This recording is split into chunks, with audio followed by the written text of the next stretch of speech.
Well, aloha, everyone. I am sending you this video quickly because I have heard from a few of you on Remind that I don't have a homework help video for this particular assignment. So from the hotel lobby, I am going to do my very best here with my iPhone. So I hope you will bear with. This is the assignment that I have just moved to Thursday as a due date because of the snow day that y'all are experiencing up there. Alrighty, so let's take a look. We've got 3 questions here.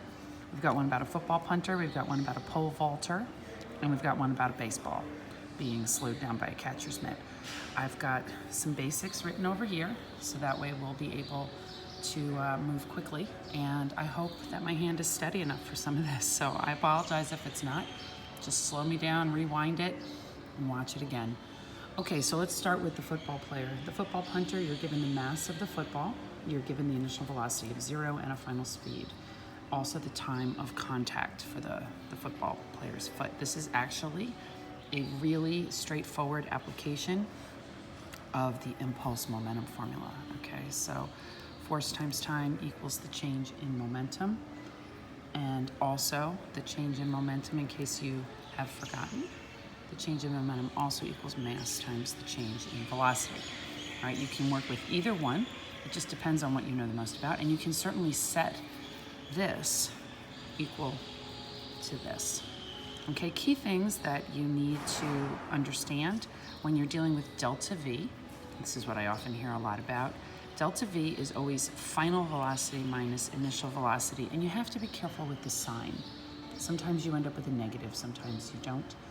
When it comes to WebAssign, you may have to toggle that. You know, maybe you get negative 100 and you put it in, it says it's wrong, put in positive 100 and see if that works. Okay, because sometimes they are looking for only a speed versus a velocity or something along those lines. All right, so keep that in mind. What I would say with this particular problem is that, let's face it, you're looking for this. You're looking for your force, you know your time, you know your mass, and you know your change in velocity because you have an initial and a final. This should be a pretty straightforward calculation. All right, let's move on to number 2. 63 kilogram pole vaulter falls from rest and then comes to rest after landing on the pad. All right, so we are finally going to address this whole, well, when something falls, why isn't it a final velocity of 0? Because it stops. And it's like, no, if I dropped a brick and your foot was right here, it would hurt like heck if that thing fell on your foot.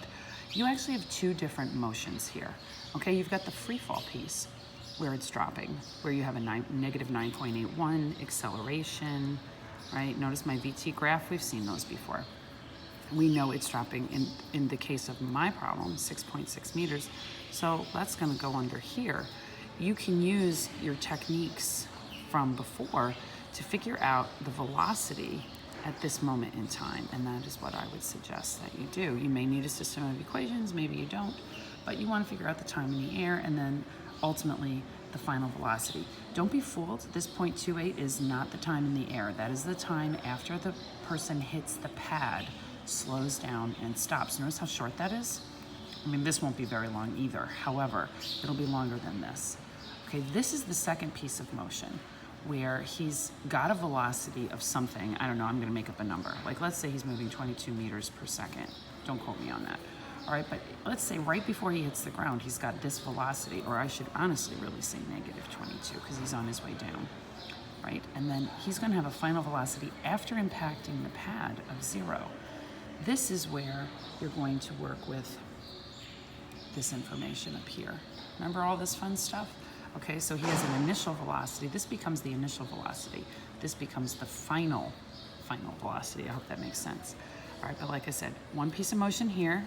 Use your VT graph to figure out the velocity right before impact, and then use that velocity at impact with the final velocity of 0 to find your change in velocity as the impulse is applied over this amount of time, this 0.28 seconds. Hopefully that is helpful for you. Okay, last but not least, let's take a look at this one.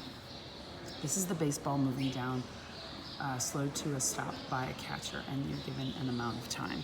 Okay, so there are not 2 parts to this motion. However, there are 2 key questions that are being asked. All right, so the baseball, my really terrible drawing, you get the idea, but this is right before it gets into the glove. It's got an initial velocity of 14 meters per second and final velocity of 0.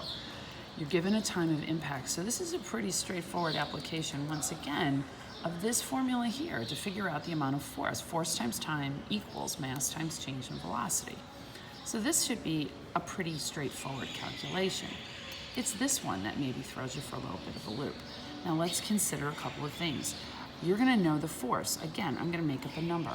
Let's say your number is, I don't know, 200 newtons. Again, don't quote me on that, but let's say you do all that math and you get 200 newtons for your force. Well, how does that apply here with where the ball is coming to rest? Well, we know from Newton's second law that F equals ma. And I know the mass, I think, don't I? Yeah, they tell us the mass of the baseball. I could figure out the acceleration of the baseball pretty much out of the gate. If I know the net force on the ball, and I know the mass of the ball from the question, which I neglected to write down, I could find the acceleration. What do we know about acceleration? Acceleration is the slope of this line, right? I want to know how far it travels. I want to know that area under the curve. So let's consider, if we know the acceleration, the slope of the line, don't say it's negative 9.81, it is not. It is something else, it's probably far greater than 9.81, but you know the slope of this line, and you're looking for the area under the curve. So I think you should be able, once you figure out the time it's going to take for the ball to stop, you should be able to find the area of that triangle pretty quickly. Now I hope that helps out. I hope the birds in the background weren't too distracting. And guys, just remember, Mr. Cotter, he taught physics longer than I've been alive. So you can always ask him a question too. He'll be able to help you. Although this graphing stuff, he didn't teach it this way. So hopefully this helps out. All right, I'll see you on Monday.